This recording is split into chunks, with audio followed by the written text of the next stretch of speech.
자, 이제 도형 문제 보는데 혹시나 하는 마음에 선생님 한번 더 정리해 줄게요. 도형 문제 풀이법. 항상 지켜야 될 것은 뭐냐면 우리가 요걸 다루고 있는 내용이 수원, 상악함수, 그 다음에 우리가 알고 있는 미적분, 보면은 수열의 극한, 그리고 우리가 알고 있는 상악함수의 극한.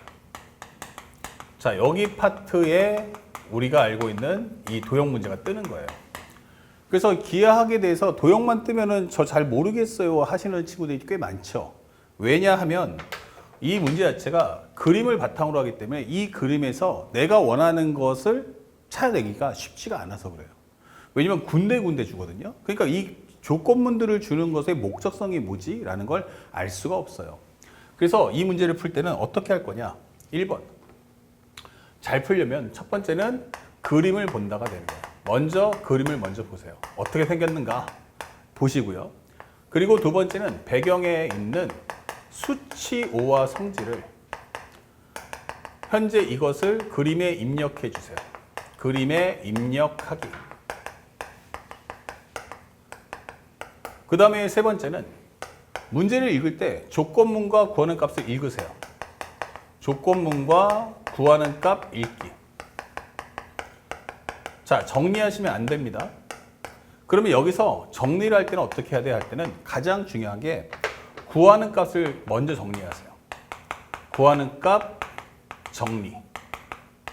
그래서 목적성을 확인하셔야 됩니다. 목적성 확인. 그 다음에 두 번째는 조건문을 구하는 값에 맞춰 정리하세요. 조건문을 구하는 값에 맞춰 정리한다.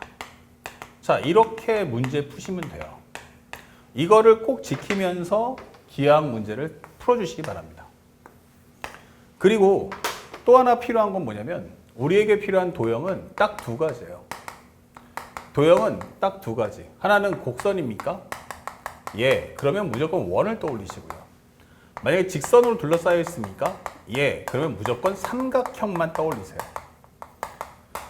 절대로 명심할 것은 우리가 알아야 필요한 도형은 삼각형이지 사각형이 아닙니다. 그럼 저기서도 마찬가지지만 저거 평행사변형인데? 맞아요. 저 상태에서 문제 못 풀어요. 그러니까 저기서 삼각형을 찾아내는 게 실력인 겁니다. 아시겠죠? 자, 요걸 토대로 해서 문제를 보는 훈련을 쌓아주시기 바랍니다. 필요하신 분들은 일시정지 누르시고 그 다음에 이걸 빠르게 한번 정리해 보세요. 그러면 선생님이 지금부터 문제 풀어줬을 때 야, 이 문제가 바로 이 얘기를 하는 거구나 라는 걸 깨달을 수 있을 거예요. 그리고 그걸 항상 규칙적으로 문제를 풀어주시면 좋겠습니다. 보셨죠? 자, 문제에서 봤더니 그림과 같이 AD가 4고 BC가 12이다. 그리고 두 변 AD와 BC가 평행하다. 밑줄짝 평행. 자, 여기서 중요한 단어 평행. 평행이 나오면 항상 명심하세요. 도형 문제 중에서 평행하더라 라는 언급이 뜨면요. 하나는 첫 번째 1번. 우리는 닮은 비를 연상할 수 있어야 돼요. 아, 이게 닮은 비 만들려고 하는 거구나 라는 거 아셔야 되고요. 그 다음에 각도에 관련된 이야기가 나오면 이 각도를 확장해야 되거든요. 그때는 우리가 알고 있는 억각. 아시겠죠? 억각. 그리고 우리가 알고 있는 막곡지각. 이 성질을 이용해서 문제를 풀어주세요. 아, 그럼 이런 성질들을 이용해서 문제를 풀려는 거구나 라는 것을 꼭 기억하시면서 이 평행한 사다리꼴 할 때 이 평행에다가 밑줄 쫙 끄시고 별표를 꼭 해주시기 바랍니다. 결국 동위각을 우리 구하려는 거거든요. 이것은 바로 동위각이다. 다시 말하면 동위각은 뭐야? 각도가 일치한다 이런 뜻이에요. 그 다음에 두 선분 AB와 CD의 중점을 MN이라고 하자 설명도 있어요. 그러면 살짝 먼저 정리해보면 현재 여기에 중점, 그러면 AM과 MB에 대한 길이가 1대1이야 이게 되는 거고요. 여기 길이하고 여기 길이가 또 마찬가지로 1대1이다 설명해 주는 컨셉인 거예요. 그 다음에 또 하나 봤더니 현재 삼각형 AMN의 반지름, 현재 이걸 둘러싸고 있는 반지름을 R1이라고 하고 삼각형 AND에 있는 반지름을 R2라고 하자 설명되어 있어요. 아, 그러면 삼각형과 그 밖에 둘러싸고 있는 원, 아, 이거 사인 법칙 쓰겠구나 라는 걸 알 수가 있죠. 그 다음에 또 하나가 이 조건도 중요한데 R2분의 R1은 얼마다? 2분의 3이다 설명돼 있고 또 하나는 기본적으로 코사인의 현재 MBC 코사인의 각 MBC 플러스 그 다음에 NCB 요 값의 합은 4분의 1이다 설명돼 있어요. 근데 아까 얘기했지만 조건문은 확인만 하되 정리하지 마세요. 그리고 가장 중요한 게 뭐야? 그랬더니만 가장 중요한 건 구하는 값 코사인의 현재 AND의 각도의 값을 구해주세요 라고 설명해 주는 거야. 요가 됐죠? 그러면 우리가 먼저 해야 될 것은 이 값에 대한 정리를 먼저 해야 되는 거 아닐까? 라고 하는 거야. 자, 편하게 요 AND의 각도를 우리가 세타라고 해봅시다. 세타. 그러면 AND가 어디 있죠? AND. 그럼 여기 세타인 거예요. 됐죠? 그리고 코사인 세타는 뭐야? 삼각형에서 만들어진다. 이렇게 되는 거죠. 아, 그럼 요렇게 맞아요. 그럼 여기 상태에서 문제를 풀어내겠다는 뜻이고 문제에서 주는 조건은 여기가 얼마다? 4야. 그 다음에 여기가 얼마다? 12야 라고 설명을 해주는 거야.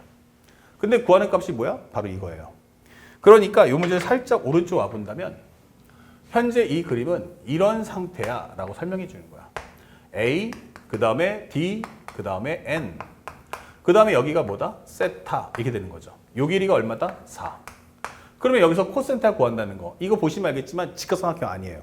그러니까 이거 뭐 하는 거야? 직각삼각형 아니면 코사인 법칙 구하겠구나. 그렇죠. 코사인 법칙이니까 요 길이하고 요 값을 알면 우리 코사인 법칙을 통해서 이 코사인 값을 가져오겠다. 그러면 결국 이 문제의 목적은 이 A라는 길이와 B라는 길이를 찾아보는 게 목적이구나 라고 하는 걸 잊지 마셔야 돼요. 그럼 앞에 있는 이 조건들은 전부 다 A, B의 길이를 구하게끔 하는 식이라는 걸 잊지 말아야 돼요. 오케이. 자, 그 다음에 이제 조건문을 하나하나 따라가 볼게요. 이제 목적성을 정확히 인식했죠? 그랬더니 AMN이래. 살짝 이걸 지워볼게요. 현재 상황은 이제 이해했으니까. 삼각형 AMN이야. 설명했어. 그 삼각형 AMN이 뭐지? 이렇게 되는 거야. 그러면 바로 이렇게 만들어진다. 이게 되는 거예요. 이렇게. 그러면 이것의 반지름을 R1이라고 할 거야. 그 다음에 요 A, N, D에 외접하는 원의 반지름을 R2라고 할 거야. 이게 되는 거죠. 자, 그렇다면 여기서 이 두 개의 도형에 맞닿고 있는 변이 누구냐면 얘예요, 얘. 그러니까 우리는 이것을 이용해서 동의각을 구할 수 있는데 이걸 쭉 연장선 만들어주고요. 이 선을 쫙 연결해주세요. 그러면 만약에 여기를 우리가 이렇게 델타의 값을 적었어요. 각도를 델타. 그러면 여기가 델타면 여기도 델타가 될 거야. 그럼 델타면 여기도 뭐가 돼? 델타가 될 거야. 이렇게 되는 거죠. 그래서 우리가 동일한 각도를 찾을 수가 있다. 그러면 사인 델타분의 얼마? AM. 이렇게 되는 거죠. 그래서 사인 델타분의 AM. 이것은 바로 ER1이다. 이렇게 되는 거고요. 사인 델타분의 현재 우리가 알고 있는 DN. 그러면 DN은 뭐지? 라고 한다면 얘가 바로 ER2다 되는 거예요. 그런데 이렇게 사인 법칙을 만들었더니 상대방이 원하는 건 뭐였어요? 이것이 이 두 개 만들었더니 나는 R2분의 R1을 원해. 이렇게 되는 거예요. 그럼 R1하고 R2가 여기 있는데 이것을 뭐 해주면 돼? 나눠주세요. 이게 되는 거예요. 그렇다면 현재 요거 약분할 수 있고요. 요것도 약분할 수 있는 거야. 그러면 결국 이것은 뭐다? DM분의 AM. 이것의 값이 얼마다? 2분의 3이다. 이게 되는 거예요. 그러니까 하나의 분수값이기도 하지만 이것은 하나의 비율값이 돼요. AM이 3K면 DN은 2K다. K. 그럼 여기가 2K구나. 여기가 2K구나. 이렇게 되는 거고 여기는 3K가 될 거고 여기는 3K가 될 거야 라고 설명을 해주는 거예요. 그러면서 우리가 구하는 값이 아까 요 길이였잖아요. 그러니까 요거 K값 찾아오는 게 목적이겠구나. 그러면 요 길이도 찾을 수 있겠구나 라고 암시를 주는 겁니다. 좋아요. 첫 번째 과정은 끝났어요. 그러면 이건 뭐냐 라고 했는데 MBC? 그럼 난 이거 모르겠어. 그럼 알파라고 합시다. 이걸 뭐라고 해? 베타라고 합시다. 이게 되는 거예요. 그러면 코사인 MBC가 어디 있어? 그럼 MBC 바로 이 각도를 알파라고 할 거야. 그 다음에 또 하나가 NCB 여기를 베타라고 할 거야. 이게 되는 거예요. 근데 코사인에 알파 더하기 베타 물어봤거든요. 그러니까 현재 뭐냐면 이 각도들이 껴있는 각도가 언급이 됐는데 곡선은 없단 말이야. 그러니까 원은 아니야. 그러면 이제 뭐냐면 알파, 베타를 동시에 품고 있는 삼각형이 필요한 거예요. 그러면 얘는 뭐야? MB와 그 다음에 BC에 이루고 있는 각도가 알파. NC와 CB가 이룬 각도 베타. 그러면 이 두 개의 변, 요 변과 요 변과 요 변을 공유한다. 그러면 잘려 있어. 그러면 쭉 연결해 달라는 얘기야. 잘렸어. 쭉 연결해 달라는 얘기야. 그래서 이 알파, 베타를 포함하는 삼각형을 만들어 줘. 여기를 감마라고 하자. 그럼 여기의 좌표를 2라고 하면 어때? 이렇게 되는 거예요. 그래서 이 연장선을 그을 수 있다라는 생각을 어떻게 할 수 있어? 라고 한다면 바로 알파, 베타라는 각도를 설명했기 때문에 가능한 거예요. 아, 그렇구나. 그러면 여기서 알게 되는 건 뭐지? 하면 알파 더하기 베타 더하기 감마가 바로 파이야. 그러면 알파 더하기 베타는 뭐다? 파이 마이너스 감마야. 이게 되는 거죠. 그래서 정리하면 코사인의 알파 더하기 베타란 코사인의 파이 마이너스 감마가 되는 거고, 그러면 이것은 바로 이사분면이니까 아 마이너스 코사인 감마구나 이게 되는 거예요. 근데 그 값이 얼마다? 4분의 1 이렇게 되는 거죠. 그러면 코사인 감마라는 것은 뭐다? 마이너스 4분의 1 이렇게 되는 거예요. 그래서 내가 너한테 이제 감마에 해당하는 값을 주겠다라고 하는 게 이 문제의 핵심인 거야. 그래서 요걸 하나 찾아냈고요. 그 다음에 이제 어떻게 풀 거냐 했는데 또 하나가 있는 게 삼각형을 만들다 보니까 이 삼각형, 즉 여기가 알파고 평행하다 했으니까 여기도 알파가 돼요. 여기 베타죠? 그럼 여기도 베타가 됩니다. 그러면 이 삼각형과 이 삼각형은 무슨 관계야 하면은 닮은 비가 되는 거야. 아, 근데 4하고 10이네? 밑변이 4대 10이면 몇 대 몇이야? 1대 3이야. 아, 요게 1대 3이구나. 이게 되는 거예요. 그러면 1대 3이면 요게 1이면 여기가 2가 되는 거야. 근데 여기도 등분수를 쪼개놨어. 3K, 3K. 그럼 여기가 바로 얼마다? 3K구나 라는 걸 알 수 있죠. 여기가 무엇입니까? 그렇다면 2K구나 라는 걸 알 수 있어요. 근데 이 삼각형이 봤는데 나 코사인 감마 알고요. 3K, 2K, 4. 뭐 할 수 있어요? 바로 코사인 법칙을 통해서 K를 찾을 수 있다. 이게 되는 거예요. 오케이. 찾아봅시다. 그러면 첫 번째. 삼각형을 그려주세요. 그 다음에 여기는 감마, 여기는 4, 여기는 3K, 여기는 2K. 코사인 법칙 사용해줘. 이게 되는 거야. 그러면 16은 제곱하면 9K제곱 플러스 2K제곱, 즉 4K제곱 마이너스 2 곱하기 3K 곱하기 2K 곱하기 코사인 감마 이렇게 되는 거예요. 근데 이 값이 얼마다? 마이너스 4분의 1이다. 그러면 4분의 1이면 요 2를 지워줄 수 있고요. 16은 여기는 13K제곱 그 다음에 마이너스는 플러스가 되면서 3K제곱이다. 이 되는 거예요. 16K제곱이기 때문에 K제곱이란 1이다. 그러면 K는 얼마? 1 이렇게 되는 거죠. 아, 그러면 요 값이 원래 2K였는데 이제 이게 2라는 걸 알았어요. 이렇게 되는 거예요.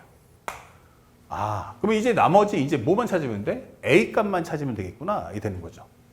자, 그리고 첫 번째 과정 끝났고, 그럼 두 번째.